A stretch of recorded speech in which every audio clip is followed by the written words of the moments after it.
Distance formula, distance फासला, दूरी, मतलब किसी दो चीजों के बीच की कोई दूरी है उसको नापने का कोई फॉर्मूला है, ऐसे समझ लो। इसका ये नाम होगा, इसका ये काम होगा। अब देखिए क्या करेंगे हम यहाँ पर, हमारे पास एक ग्राफ पेपर होगा, सारी बातें इसी पे चलने वाली है आज इस चैप्टर की। तो वहां पर हमें पता है कि वाई एक्सिस हमारी खड़ी वाली लाइन होती है, वो ये जो हॉरिजॉन्टल वाली है ये एक्स एक्सिस होती है। मैंने यहाँ पर इनके इसलिए नाम भी लिख दिए हैं। अब यहाँ पर मैं कोई भी दो पॉइंट बना लेता हूँ, दो गाँव बना लेता हूँ, एक आपका गाँव एक मेरा गाँव। आइए तो पहले मैं यहाँ पर बनाता हूँ एक गाँव, इसको मैंने नाम दे दिया आपका गाँव, ठीक है जी। ये हो गया ए फॉर आपका गाँव। एक और गाँव बना देता हूँ, यहां पर मैं ले लेता हूं, इस जगह पर मैं लेता हूं, यहां पर ये दूसरा पॉइंट है, दूसरा गांव है, ये मेरा गांव है। तो ये आपका गांव, ये मेरा गांव। अब अगर हमें ये निकालना हो कि आपके गांव में और मेरे गांव के बीच में कितना डिफरेंस है, कितना डिस्टेंस है, डिस्टेंस है, तो कैसे पता करेंगे? बिना नापे, ठीक है। हमें इसको मेजर नहीं करना है, कैलकुलेट नहीं करना है, बिना कैलकुलेट किए हमें ये बताना है कि भाई आपके और मेरे गांवों के बीच में कितना जो है वो फासला है, कितनी दूरी है।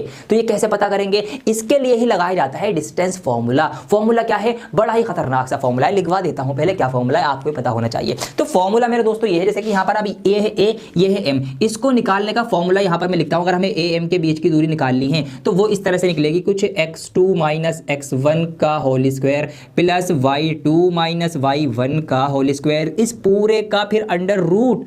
ओ माय गॉड, इतना बड़ा फॉर्मूला है, कैसे याद करोगे? इसमें दो दो एक्स है, दो दो वाई है, प्लस भी है, स्क्वायर भी है, अंडर रूट भी है, सब कुछ है। सर कैसे याद करेंगे? नहीं याद होगा आपसे, मत याद करो, येलो काट देता हूं इसको, मत याद करो, कोई जरूरत नहीं है याद करने की आपको। मैं आपको एक तरीका बताने जा रहा हूं, क्या है ये? आपको खुद ही याद हो जाएगा, आप खुद बनाएंगे, बल्कि मत याद करो इसे। मैं कह रहा हूं मत याद करो तो मत याद करो। अब सुनो मैं क्या कहना चाह रहा हूं आपसे, देखिए यहां पर अगर मैं इस पॉइंट की बात करूं, बहुत ध्यान से समझना आप जो मैं बातें बता रहा हूं आपको। यहां पर अगर मैं इस पॉइंट की बात करूं तो यहां पर ये x पर गया है 1 तक, मतलब यहां पर जो x का कोऑर्डिनेट है वो है 1 और ये y पर गया है 2 तक, ठीक है। तो y का कोऑर्डिनेट है यहां पर 2। तो यहां पर इस तरीके से हम ब्रैकेट में लिखते हैं कोऑर्डिनेट्स को, आपको पता होगा। तो ये हो गया आपका एप्सिका और ये हो गया आपका ऑर्डिनेट, मतलब x और y के पॉइंट्स यहां पर आ चुके हैं। अगर मैं इस पॉइंट के भी दोनों पॉइंट निकाल लूं कि x और y पे कहां तक गया, देखिए x पे गया है ये 4 तक और y पे गया है ये 3 तक। तो यहां पर x के लिए 4 और y के लिए 3, ये यहां पर इसके कोऑर्डिनेट्स आ जाएंगे x और y के, मतलब इसका एप्सिका और ऑर्डिनेट आ जाएगा पॉइंट m का। इतनी बात क्लियर हुई? बिल्कुल क्लियर हुई। अब हमें तो ये निकालना है, ये कैसे निकालें हम? फॉर्मूला भूल जाओ भी, मैं क्या कह रहा हूं, फॉर्मूला याद मत करो, भूल जाओ। अब मैं जो बता रहा हूं वो सुनो। देखिए क्या करेंगे हम ये करेंगे, हम इसको अगर यहां पर देखें तो ये जा रहा है नीचे कहीं 4 तक, ठीक है बिल्कुल। ये जा रहा है यहां नीचे कहीं 1 तक, बिल्कुल ठीक है बात। अगर मैं यहां पर से भी एक लाइन ड्रॉ कर दूं इस तरीके से, तो यहां पर तो एक राइट एंगल ट्रायंगल बन गया, राइट एंगल ट्रायंगल बन गया। और राइट एंगल ट्रायंगल में तो हम पाइथागोरस थ्योरम लगा सकते हैं। जी हाँ, मैंने आपको पाइथागोरस थ्योरम की अलग से भी एक वीडियो बना के दे रखी है, उसमें समझाया था क्या होती है। फिर मैंने जब ट्रायंगल वाला चैप्टर पढ़ाया था उसके अंदर भी मैंने आपको पाइथागोरस थ्योरम जो चैप्टर उसका जो एक्सरसाइज थी वो मैंने आपको कराई थी, 2 बार मैं आपको सिखा चुका हूं। तो पाइथागोरस थ्योरम तो मैं बहुत अच्छे से आती है। क्या वो कहते हैं? वो थ्योरम ये कहती है कि अगर हमें इस बड़ी वाली साइड का, जिसको हम हाइपोटेनस बोल देते हैं, अगर हमें इसका हाइपोटेनस का स्क्वायर निकालना हो तो वो बराबर होता है परपेंडिकुलर के, मतलब खड़ी वाली साइड के, और बेस के स्क्वायर के, जो बेस है आधार है इसके स्क्वायर के, दोनों के जोड़ के योग के सम के बराबर होती है। ये पाइथागोरस थ्योरम कहती है। मतलब फॉर्मूले की तो जरूरत नहीं है, फॉर्मूला भूल जाओ, क्या कह रखा है मैंने, भूल जाओ। अब हमें यहाँ पर एक ट्राइंगल हमने बना लिया है, तो हमें इसकी अगर ये और ये पता चल जाए तो हम ये निकाल सकते हैं, है ना। और ये हमें पता है, कैसे पता है अभी बताता हूँ आपको। देखिए ये अगर मैं निकालूं ये कितनी होगी, तो यहाँ पर अगर हम चाहें तो यहाँ पर वैसे गिन भी सकते हैं 1 2 3, लेकिन हमें ऐसे ग्राफ जरूर नहीं, हर जगह में ग्राफ बना मिलेगा। हम तो एक गाँव का फासला निकाल लेना, तो वहां पर हम क्या करेंगे, देखिए यहाँ तक का पूरा डिस्टेंस है, पूरा डिस्टेंस कितना है, 4 यूनिट है, ठीक है। और यहां तक का इतना डिस्टेंस है ओनली 1 यूनिट। अगर इसका मतलब क्या हुआ कि यहां से यहां तक पूरा जो है ये है 4 यूनिट। तो अगर मैं इस 4 यूनिट में से ये वाला 1 यूनिट माइनस कर दूं, हटा दूं, तो कितना बचेगा? तो ये वाला इतना यूनिट निकल के आएगा। मतलब अगर मैं इस पूरे में से ये वाला पार्ट हटा दूं तो यही तो निकलेगा 3 यूनिट का। तो यहां पर इस तरह से ये हमारा इसका बेस आ जाएगा 3 यूनिट का। बिल्कुल ठीक बात। बिल्कुल इसी तरीके से मैं इसका परपेंडिकुलर भी निकाल सकता हूं। कैसे? ये देखिए यहां से यहां तक ये पूरा है, मतलब ये पूरी लाइन है 3 यूनिट की, ठीक है जी। लेकिन मुझे सिर्फ इतना चाहिए ट्राइंगल के लिए, तो मुझे इतना ये हटाना पड़ेगा। इसके यूनिट कितने हैं? इसके हैं 2 यूनिट। मतलब अगर मैं इस पूरे 3 यूनिट में से ये वाला पार्ट 2 यूनिट हटा दूं तो कितना यूनिट बचेगा मेरा? 3 में से 2 यूनिट जाएंगे, 1 यूनिट बचेगा। तो यहां पर ये परपेंडिकुलर 1 निकल के आएगा। तो अब तो मेरा काम बहुत आसान हो गया। अब तो पाइथागोरस थ्योरम लगाऊंगा बस मैं खाली। मैं क्या करूंगा भाई, 3 का स्क्वायर यहां करूंगा मैं 9, 1 का स्क्वायर यहां 1 ही होता है, ये हो जाएगा आपका 10, और इसका जो ये स्क्वायर है ये वाला, ये इधर जाके अंडर रूट बन जाएगा। तो हाइपोटेनस आ जाएगा √10 यूनिट। इसका मतलब ये वाला फासला जो है वो 10 यूनिट आ जाएगा, √10 यूनिट, अंडर रूट 10 यूनिट, ठीक है। तो ये तो हमने पाइथागोरस थ्योरम से कर लिया। तो ये फॉर्मूले की जरूरत ही नहीं पड़ी हमें। लेकिन ये फॉर्मूला क्या है? क्या है ये फॉर्मूला जिसको हमने डिस्टेंस फॉर्मूले का नाम दिया है? ये पाइथागोरस थ्योरम ही है, हैं? ये क्या हो गया? सही कहा मैंने, बिल्कुल सही कहा मैंने। ये जो है ना, ये पाइथागोरस थ्योरम ही है। समझ में नहीं आई बात? अभी आपको समझाता हूं, बहुत मजा आएगा। अभी आपको देखना फॉर्मूला ड्राइव होने वाला है थोड़ी सी देर में। ये फॉर्मूला जो इतना बड़ा आपको दिख रहा है, जिससे आप घबरा रहे थे डिस्टेंस फॉर्मूला क्या होता है इस चैप्टर के अंदर, ये पाइथागोरस थ्योरम ही है। अब अब कैसे है वो मैं आपको बताता हूं, देखिए बहुत ध्यान दीजिएगा।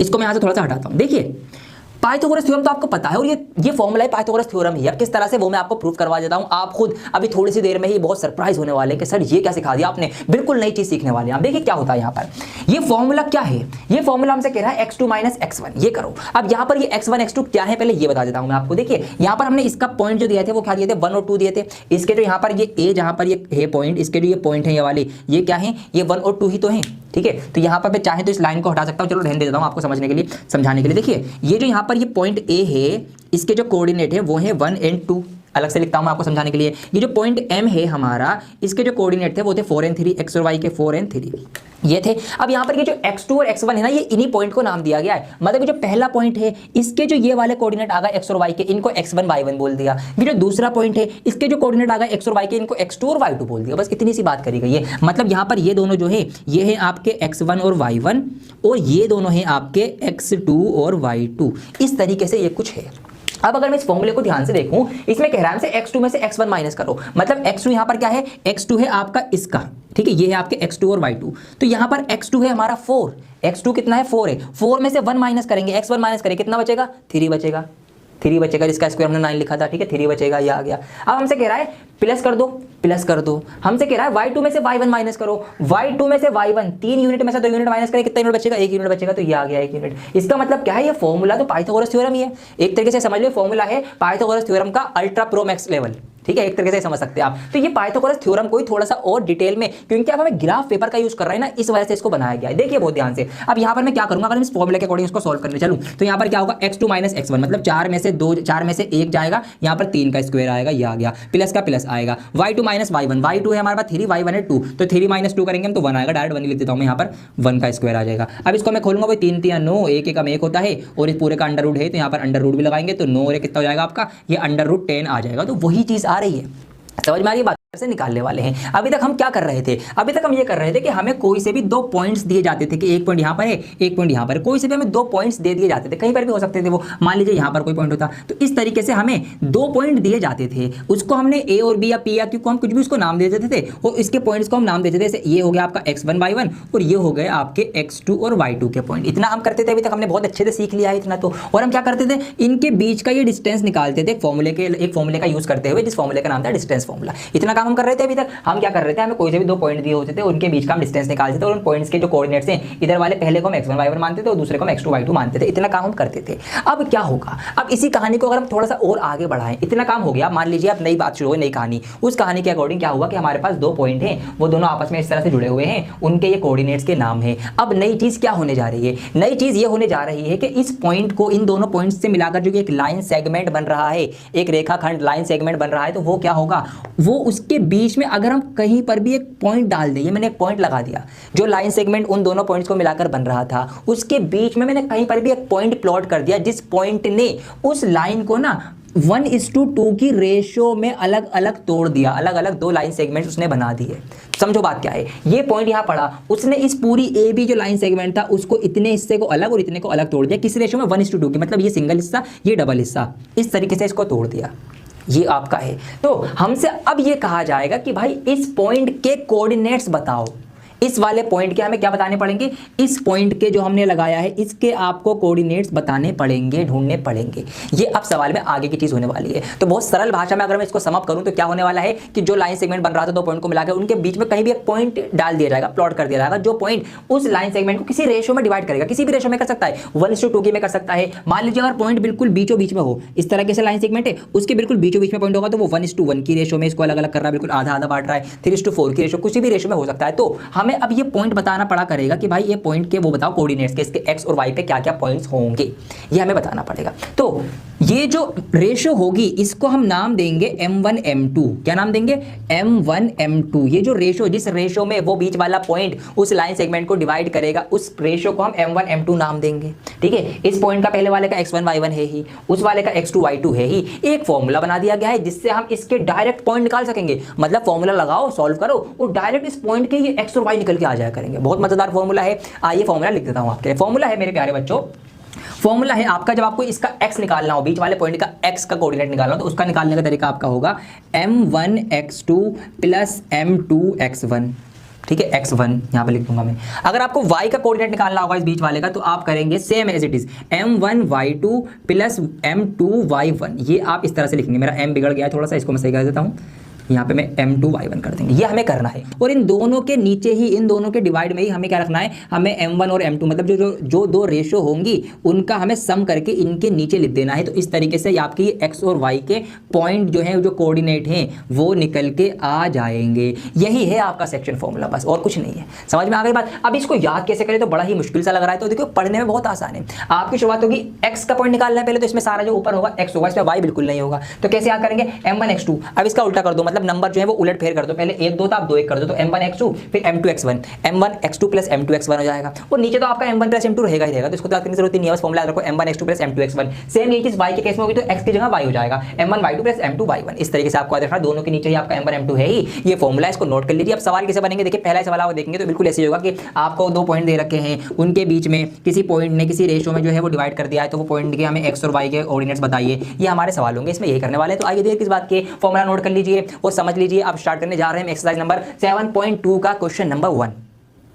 तो आइए दोस्तों देखते हैं 7.2 का क्वेश्चन नंबर 1। यहां पर सवाल है, find the coordinates of the point which divides the join of this and this. मतलब ये दोनों पॉइंट हैं, इनको जॉइन कर दिया गया और हमें उस पॉइंट के बताने हैं कोऑर्डिनेट जिस पॉइंट ने इसको डिवाइड करा है 2:3 की रेशो में। इसको मैं रफली अगर फेयर बना के समझाऊं आपको, कोई पॉइंट है मान लीजिए यहाँ पर एक, जिसका हम नाम दे देते हैं -1 और 7। ठीक है, ग्राफ पे बनाएंगे तो आपका ये पॉइंट आप बना लेंगे इस तरीके से -1 और 7। और कोई दूसरा पॉइंट है यहाँ पर, इस तरीके से हम ले देते हैं, और उसके आपके जो कोऑर्डिनेट्स है वो है 4 और -3। इसको आप ए नाम दे सकते हैं, इसको बी नाम दे सकते हैं। डिवाइड द जॉइन, इन दोनों को आप जॉइन कर देंगे अगर, तो इसको बीच में कहीं पर एक पॉइंट आया है, एक पॉइंट आया है जिसने इसको डिवाइड कर दिया है किसकी रेशो में, 2:3 की रेशो में। तो जो रेशो होती है उसको हम m1 और m2 मानेंगे, ये मैंने आपको बता रखा है। तो m1 इंटू m2 क्या हो जाएगा आपका, m1 रेशो m2 2:3 हो जाएगा। इस रेशो में बांटेंगे। तो हमें ये पॉइंट बताना है कि ये कौन सा पॉइंट है, मतलब इस पॉइंट के कोऑर्डिनेट्स क्या है, x और y पर क्या क्या इसके पॉइंट्स आएंगे, ये हमें बताना है।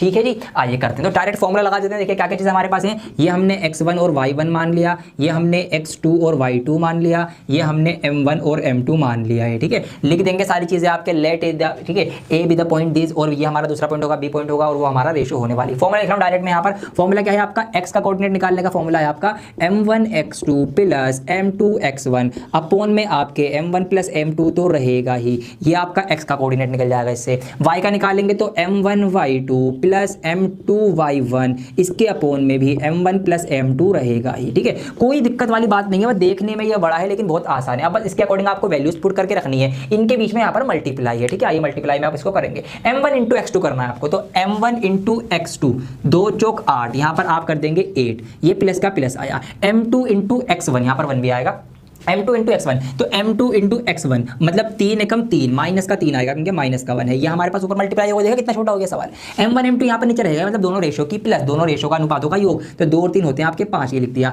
ये x का पॉइंट निकल गया। y का निकालेंगे m1 y2, तो m1 y2 ये रहा, 2 3 6 और माइनस का 6 हो जाएगा, तो माइनस का 6, ये प्लस ये वाला आ गया। m2 y1 3 7 21 21 आ गया, और इसके नीचे आपका 5 रहेगा ही। आगे हम देखेंगे यहाँ पर माइनस प्लस माइनस हो जाएगा, 8 में से 3 जाएंगे, 5 बचेगा, तो 5/5 हो जाएगा। इधर देख लीजिए, 21 में से 6 जाएगा आपका, 15 बचेंगे, इधर अपॉन में 5 हो जाएगा। तो 5 से जाएगा एक बार, 5 एकम 5, और ये जाएगा 3 बार, 5 3 15। ये आपके पॉइंट निकल के आ गए 1 और 3। ठीक है, 1 और 3 निकल के आ गए, मतलब ये जो पॉइंट था जिसके जो एक्स वाई थे, ये x की जगह 1 है, y की जगह 3 है, ये हमारा पॉइंट होगा। ठीक है, 1 3 be the coordinates of the point, coordinates of the point. आप ये बिल्कुल लास्ट में लिख देंगे कि 1 और 3 जो है वो उसके कोऑर्डिनेट्स हैं उस पॉइंट के जिस पॉइंट ने इसको डिवाइड किया है 2:3 की रेशो में। बस पूरी एक्सरसाइज में अब यही चीज होने